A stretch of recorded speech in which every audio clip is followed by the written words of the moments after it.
Recently, Todd Howard and Jonathan Nolan were interviewed, and they were talking about Amazon's Fallout series, lore, and just Fallout in general.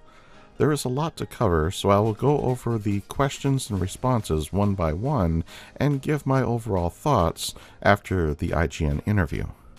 The first question asked if they keep up with the reviews and fan theories, or do they just stay out of it?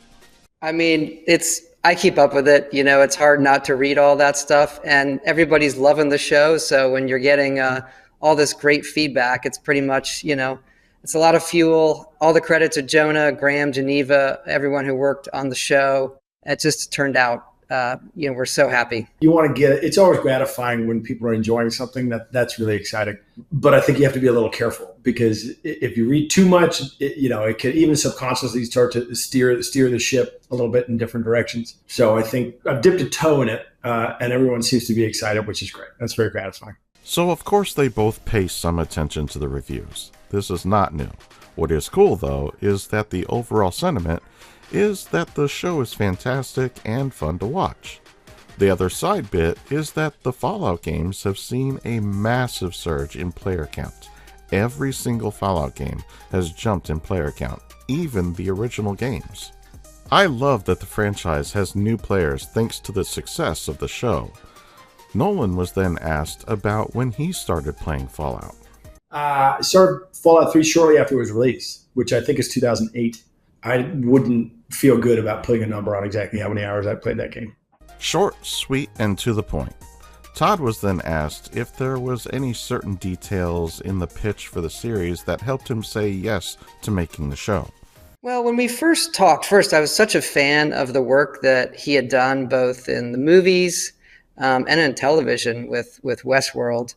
And when we first talked, it was, I wanted something that would stand up as another entry in the series, as opposed to retelling one of the games we did, and sort of treat it like we do a game and move the timeline forward and do some great things. And, that's what he was thinking as well, which is like, hey, what's our ability to tell a new story? TV is about, finding the characters and how do we get the tone right in the show? So all of our initial conversations were around mostly tone. Right? We know we're going to tell a new story, but I think the trick with Fallout is the world itself and how you go between all those different tones that the games have. And I thought, the show does that really, really well. Nolan has a reputation for producing some of the best movies and television. Todd's mention of Westworld specifically is a nod to the fact that the show's design was very much like that of the Institute from Fallout 4. In almost every way. Todd was then asked if he had to make any corrections in the story with the writers of the show, or if they already knew or at least had a general understanding of the lore. They really knew their stuff, I'll tell you what. Everybody behind the show, it's one of the things that you wish people could see. Well, I think you see in the show, right? Mm-hmm. In terms of the passion everybody involved in it brought to it. From Jonah to Graham and Geneva, our showrunners, the actors, the whole cast and crew. When you would go, I would ask people, like, are all TV show sets like this? Like, well, no, you see them all come together. And the people that were even, cameramen who were Fallout fans. And so obviously we were there from the beginning to help sort of guide, to make sure things were, in line tone-wise, and other little bits of fiction and other things. But they were so all over it and wanting to pull things from every game. From Fallout 1 to 3 to New Vegas to 4. There's even some 76 stuff in there. And I think it's one of the really wonderful things that it does if you're a fan of the series, and everybody has kind of their favorite entry, that you can see bits and pieces of that in the show. Todd is 100% right. The writers took great care to try to bring elements from every game into the series, and there were many points where I found myself pointing out the obvious nods to specific games in the series. The next question asked Nolan about how he feels they were able to handle the established lore. Well, I think you want to approach it from a place of humility when you're dealing with, and this has been just a dream collaboration. I mean, the partnership with Todd and the rest of the amazing folks at Bethesda, and the support there, and the openness to our team with Geneva and Graham to be able to get in here and and do some real storytelling. I think that the part that was the most exciting, but also the most nervous making were all of the flashbacks. And it was something that as we were talking about it, and Geneva and Graham were getting more and more excited about telling that story about what happened before the war, what precipitated the war, where, one little sliver of that larger story and a little bit more of an insight in Vault-Tec. That was a place where I was both the most reliant on talking with Todd and the team over there a lot about, let's make sure that we don't, that all of this fits together, plays nicely with all of the rest of the lore.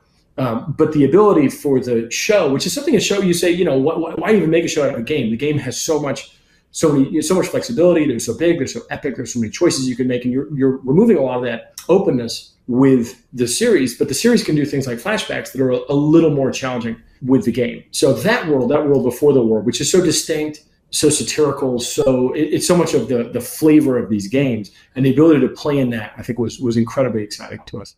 Nolan did such a good job with the show. He is absolutely right in that the flashbacks are something that only the show can really pull off, and it did help tie in the certain bit of lore that we would have otherwise only been able to speculate about. The next question asked if there was any pushback on the loyalty to the lore and design of the show as it relates to the games. I'd say every time we do a game, we want to push the story forward as well. We're looking at things and how do we add. And so the show does that as well. As they had story elements that they wanted to do, it's like, oh, that's really interesting. Let's find a way to make that work. Graham and Geneva wanted to blow up Shady Sands. The first thing they bring that up, you're like, what do you want to do? I need to I had an emotional reaction to it given the history of that location in the franchise from Fallout 1. And we talked through it, and this will be a pretty impactful story moment that a lot of things anchor on. So making that work, and just so people here to know are watching this, we're careful about the timeline. There might be a little bit of confusion in some places, but everything that happened in the previous games, including New Vegas, happened. We're very careful about that.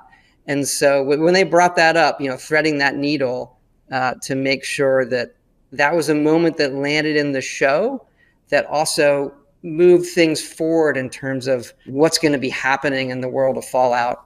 That was a big one that we talked about. Todd's answer was very interesting in that he cleared up some questions about a certain scene where there is a timeline written on a chalkboard and the community kind of went nuts saying it retcons New Vegas. So it was good that he cleared this up by saying what happened did happen and the timeline is threaded tightly within the show. This led to the next question, which asked for clarification on what the fall of Shady Sands meant.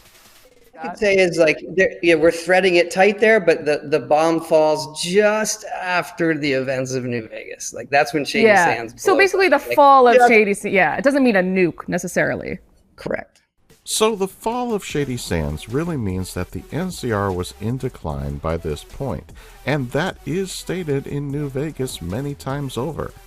The timeline is tight, but it does not retcon anything. The next question asked why they wanted to make the show and game lores intertwine. Well, it definitely is harder to do, right? Mm-hmm. We just felt as fans of Fallout, that would be the kind of show we'd want to watch. And the things where we think the world of Fallout is going in the future. And it's also, look, for me, I can't say enough about the job Jonah and the whole team did on this in terms of, I love to work with other creatives that are going to bring a lot of new things to it. And as Jonah was referencing, what they were able to do in the past and Vault-Tec, and there's even more. I just thought, look, as a fan of Fallout, it was an absolute delight. From our end, we had seen the care with which Todd and the team at Bethesda had made sure that all of these games connect together. Everyone who worked on Fallout, all the games, were so respectful and so careful to keep this consistent universe. If we got a different direction, the show would be the only thing that doesn't fit with that universe. Now, obviously, there's challenges there. These are open world games in which some of the games have, the games will all have different endings, different outcomes, and you have to find a way to honor those. But we didn't want to be in our own little private corner of an Elseworld or a different universe. That felt like, I think that would be less meaningful to me watching the series, to know that it was completely divorced from the reality of the games. Each game in the franchise has added to the lore of the universe in one way or another, and had the show taken the route of just doing their own thing, then it would be the sore thumb in the franchise. While it still may have been fun to watch, I'm glad they didn't do this because it gives us a chance to learn so much more about the lore than we otherwise would have been able to find out. The next question centered around the Lucy character and how she was able to pretty much remain the same throughout the first season. I think it's one of the things that we really enjoyed about Geneva and Graham's pitch for these characters from the beginning was that, there would be the ability to grow, and I think change is always a possibility there, but there would be certain things that these characters would really hold on to, sort of essential pieces of their character. I think Lucy is essentially such a likable character, in part because her idealism is kind of unchallenged when it starts. And then as the story continues, you see what are the things that in this kind of, in the crucible of the wasteland, what's she going to discard and what's she going to hold on to? And her essential decency is something that I think, even when she's tasked with making some very difficult choices, even when she's tasked with taking a life, I think you still feel that decency underneath it. I think that was a really exciting choice. Lucy is one of those characters that you just love to watch, and she really brings to life what it would be like to come from the vault life to the wasteland. She really doesn't change much because she has been taught that the things outside the vault are strange and that she must help build a better world. We see this in her in every episode. The next question centered around Maximus and the Brotherhood of Steel. For me, I just remember that moment where they offer to let you join up. And I go, I'm not quite sure what are we in like a Paul Verhoeven Starship Troopers kind of moment here? Like, do we feel good about this organization or bad? I mean, the helmet looks cool. You want to wear that armor, right? And I think for me, Max really represents, my experience playing these games where I'd like to think that, I play through it with Lucy's moral virtue. But the truth is there's some moments where you just want the big gun. You just want the kick-ass armor.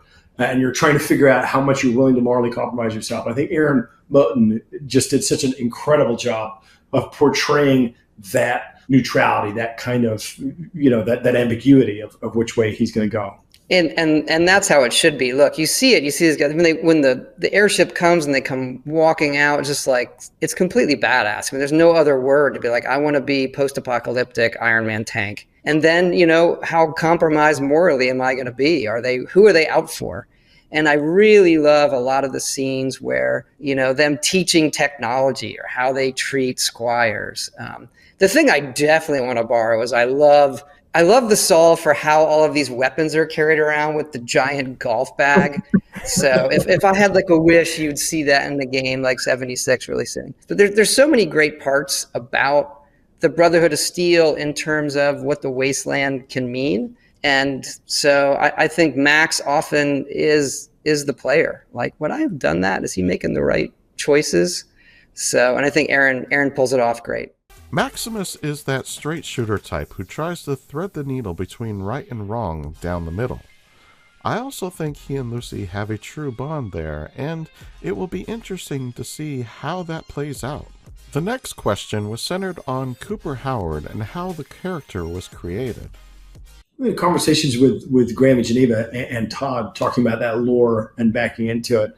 We just love the idea of Cooper. When we knew the show was set in Los Angeles in the kind of ruins of Hollywood, the idea of Cooper as this figure embroiled in a kind of a Red Scare McCarthy-like moment in this bizarro alternate future was kind of too delicious for us to pass out, because here we are, again, the Hollywood assholes coming to adapt this beloved video game franchise. So there was a meta-satirical level that we just thought was delicious. And then, of course, this question of how far is too far in terms of actors or writers or anyone in terms of that corporate sponsorship, sort of going down that rabbit hole. So I think picking up the mantle of the satire from the games and trying to direct it back towards Vault Tech was one of the most exciting things that we got a chance to do. Cooper Howard is by far my favorite character in the show. His pre-war character was that of a kind-hearted man who was just trying to navigate through life in a corporate world that would just eat you alive if you let it. The backstory is such that I could do an entire video on just that alone. The next question asked about the Ghoul and how morally compromised he is while still trying to hold on to who he was before the war. It's an ongoing story. I think that's one of the things that's so fascinating about these characters. He's seen the whole story.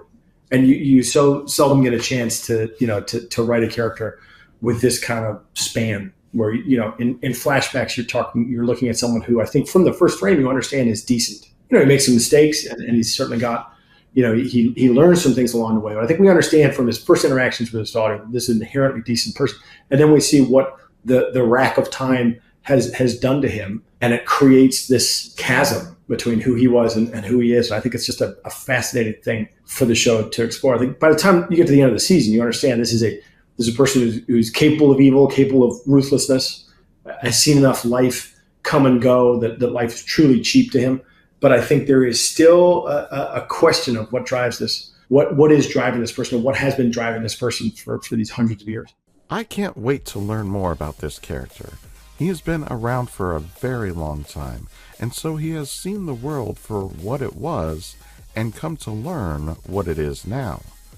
I tend to view him as a mentor to Lucy because he is trying to teach her what the world is about now and how to survive in it. At the same time, she is teaching him to get back in touch with who he used to be before the war. The next question asked if it was important for them to include the line, "War. War never changes," in the show. Graham is an even bigger fan of Fallout. I wouldn't say a bigger fan, but a longer standing fan. He's been playing since the very first game. And so we talked, and they talk, Graham and Janina talk endlessly about the right moment for that line to land. I think a lot of people would expect to see it in the very beginning of the series. I love the way they kind of Casino Royale it. They sort of, and one of the beauties of that film is that you wait the whole film to hear that distinctive John Barry guitar sting that announces that, that Bond has begun. I think there's an opportunity to take that line and use it to kind of plant a flag here that hopefully our story has just begun as well. Yes, 100%. Waiting till that moment, late in the season, was the best place to drop that line, and it really hits you hard when you finally hear it. That scene was such a powerful moment. The next question asked if there was going to be any justification for the Barb character having been one of the architects of the end of the world. I don't know if you'd say there's a justification, but we're very much hoping to continue telling that story. That's going to be my answer for all these questions. I wish Graham and Geneva were here, but they would say the same thing. Again, those flashbacks, that storytelling, those characters, those actors was so much fun for us that I think if we're lucky enough to continue telling the story, that will definitely be a part of it. Of course, we were not going to get a solid answer, but yes, I do look forward to seeing that story play out in future seasons. The next question asked whether the NCR was destroyed or just fractured like the Minutemen. One of the takes that we always have is to approach things very locally when we're doing Fallout. We're careful about saying what's going on in other parts of the world, and we always take this view of communication is difficult. And look, if you look at the background, the NCR is a wide-ranging sort of organization and group across not just California, but other places. So the show focuses on this period of time and this group here. And that's what we could say right now. But I don't think you've heard the last of the NCR. Not much to go on in that answer, but at least we did learn that there is more to come from the NCR. That will make some fans happy at least. The next question asked if we were going to find out how Moldaver was able to survive as long as she did, seeing that she too was around before the war. We did not, did we? I think I would love to. I would love to spend a little more time. Yeah, Sharita's a lovely human being, fantastic actor, and I think picking up that story would be great fun. Once again, not much to go on, but it sounds like we may learn more in future seasons. The next question asked if there were any talks on bringing Ron Perlman into the show in some way. There are so many treasures in these games that I think, some of the characters, some of the factions, some of the locations, we didn't want to try to tackle everything in one season. So again, a question I would leave up to Graham and Geneva, but I like the pace. There were moments in which you sort of say, okay, pace yourself. I mean, I think one of the reasons why Todd and I, in that very first conversation, recognized that this had to be a series was because the scope of the games, each individual game is, as we said, 50 to 100 to many, many more hours of gameplay. There's so much storytelling in each of these games that we knew from the beginning a movie couldn't possibly encompass all of it. Even one season of a series couldn't get close. So there's been a mantra from the beginning, and again, with fingers crossed that everyone loved the show, we get a chance to keep going. I think a mantra with Geneva and Graham that we sort of, in conversations, a lot of conversations that we have, we say, you pace yourselves, right? You're not going to try to tackle every single part of this universe in one go. I love that they took this approach. Would I have loved to see all the things that we have come to see in every Fallout game packed into the show? Yes. But like Nolan said, there's just too much to do in just one season, and so taking the route that they chose is the best way to do this.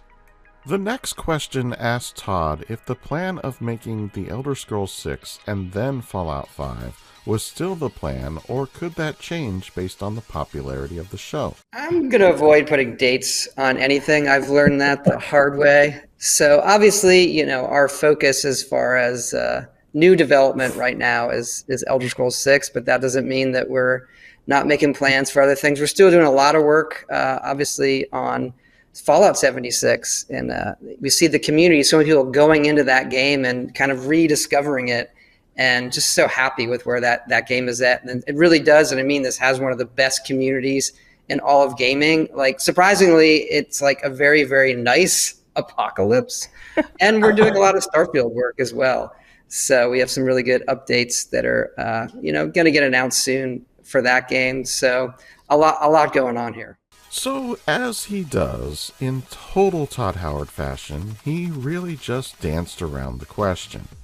Not that I expected anything else, but he did say some things that were interesting in that he briefly stated, quote, other things, after saying they were working on Elder Scrolls 6. This may be a cryptic reference to the Fallout 3 remaster, but we shall see in due time. The last question asked Nolan if there was a grand plan for the Fallout series, or do they just kind of feel it out as they go? No, we talk it through. I think, you have a responsibility when you undertake one of these journeys to have a bit of a plan. You'd also be foolish to not account for the things along the way. That's one of the beauties of television. You'll start working with an actor who maybe came in for, a little cameo and then winds up becoming a key part of your universe. That's happened on every show I've ever worked on. So you want to have a plan, but you also want to be flexible enough and adaptable enough that you're not locked into that. And for the obvious reason that, especially these days, with these shows, you want to make every season as great as you can. We approach it more now from the perspective, the same place we approached a film franchise, where you try to make a terrific season. And if you're lucky enough to go again, you make a follow-up. You leave enough material and you have enough of a master plan from the beginning that you know what the next step would be. And we have been talking for some time now about the next steps for Fallout, and we're very excited about it. I think the answer speaks for itself, but I will say that the show clearly has a plan in place for the future, and just like the Vault-Tec saying goes, I think the show is prepared for the future. All in all, the answers to the questions gave us just enough to want more, but that's okay. I am curious about your thoughts. What did you think about the interview? Were there any questions you would have liked to have asked? Sound off in the comments below. While you're at it, like, subscribe, and share. And as always, I'm just glad you stopped by, and I'll see you in the next one.